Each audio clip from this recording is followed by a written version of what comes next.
Every font has its own personality. Choosing the wrong one can ruin your entire design. In the previous video, we covered the common mistakes people make when selecting fonts. Make sure you've watched it. In this video, I'll walk you through different types of typefaces, their characteristics, how to use them, and some examples.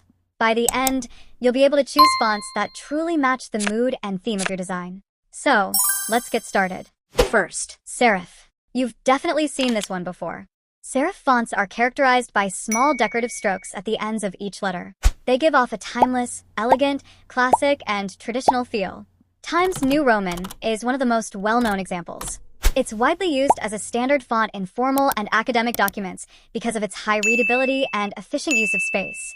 Many luxury fashion brands also use serif fonts, such as Dior, Rolex, and Louis Vuitton. The impression they create is refined and classic. But can serif fonts be used for all text hierarchy levels, headings, subheadings, and body text? The answer depends on the specific serif type. Fonts like Times New Roman work well across all levels. However, thinner serif fonts like Le Jour Serif or heavier ones like Erica Gorica are not suitable for body text. So, always pay attention to the specific serif style you're using. Here are some other examples of serif fonts. Second, sans serif. Literally meaning without serif, these fonts don't have decorative strokes at the ends of letters. They give a modern, clean, and minimalist look. You'll often see them in business presentations. Arial is one of the most popular examples. Sans serif fonts work well for all levels of text hierarchy, headings, subheadings, and body text because of their excellent readability. In fact, they're everywhere. On your phone, in the apps you're using right now, most interfaces rely on sans serif fonts. Here are some examples of sans serif fonts. Third, display. These fonts are highly decorative, and each one has its own unique style that reflects a specific mood or theme. For example, the font archetype band gives a futuristic, tech, cyber, and arcade vibe. Meanwhile, Schlop creates a horror, mysterious, and intense feeling. Because of their decorative nature, display fonts usually have lower readability, so they're best used for headings only. Here are some other examples of display fonts. Gorth. Monospace. You can easily recognize this type because every character, from A to Z, takes up the same amount of space. You've probably seen it in older documents, as it was originally used in typewriters.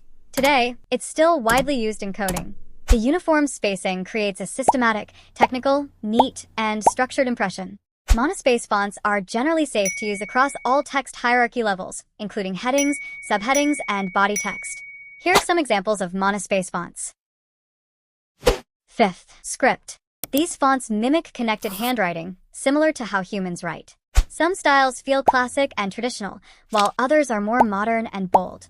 Script fonts give a personal, natural, and elegant impression. Depending on the stroke thickness, they can also feel creative, feminine, or classic. Brands like Coca-Cola, Cartier, Instagram, and Barbie use script fonts in their logos. You'll also often see them in wedding invitations. Script fonts are best used for headings only, since their decorative curves can be hard to read at smaller sizes. They're not suitable for body text. Here are some examples of script fonts. Now you understand the different types of fonts and how to use them. So next time, you won't choose the wrong font. See you in the next video.